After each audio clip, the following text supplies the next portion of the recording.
Hello friends, அஸ்ஸலாமு அலைக்கும். இப்போ நம்ம பார்க்க போகிறது என்ன தெரியுமாங்க? நம்ம வானிலை அறிக்கை தாங்க இப்போ பார்க்க போகிறோம். ஆமாங்க, வானிலை அறிக்கை பார்த்து நீங்கள் சப்ஸ்கிரைப் பண்ணாதவங்க மறக்காமல் நம்ம சேனலை சப்ஸ்கிரைப் பண்ணிடுங்க, கமெண்ட் பண்ணுங்கள், லைக் பண்ணுங்கள். அப்போ தான் நான் போடுற வீடியோலாம் வந்து சேரும்.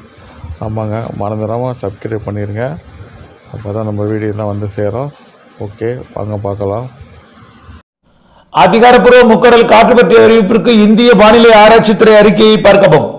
2024 டிசம்பர் 11 புதன்கிழமை அதிகாலை நிலவர வானிலை பதிவு.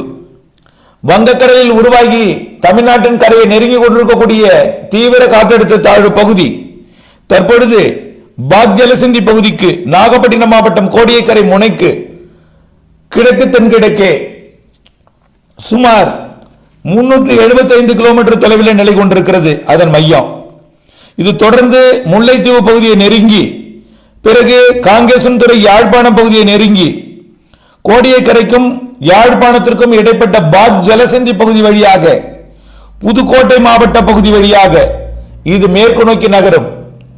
இது தரையில் பெரிய அளவிலே காற்று எதுவும் கொடுக்காது, மழை பொழிவை உண்டாக்கக்கூடிய அமைப்பு. ஆனால் கடலிலே வலுவான காற்று வீசிக்கொண்டிருக்கிறது, கடலிலே காற்று இருக்கும். தற்பொழுது கடலிலே விட்டு விட்டு வீசக்கூடிய காற்றை சுமார் 55 கிலோமீட்டர் 60 கிலோமீட்டர் வரைக்கும் வீசிக்கொண்டிருக்கிறது. ஒட்டுமொத்த தமிழ்நாட்டின் வடகடலோர பகுதிகளில் பாக் ஜலசந்தி பகுதியில் எல்லாம் கடற்பகுதியில் 55-65 கிலோமீட்டர் வேகத்தில் காற்று. ஒட்டுமொத்த ஆந்திர கரையிலே 40, தமிழ்நாட்டின் கரையோர பகுதிகளில் 50-55 என்று வலுப்பெற்று டெல்டா மாவட்ட கரையை ஒட்டி 60-65 கிலோமீட்டர் வேகத்தில் கடற்பகுதியில் வீசிக்கொண்டிருக்கிறது. கரையை ஒட்டிய கடற்பகுதியில் வீசிக்கொண்டிருக்கிறது.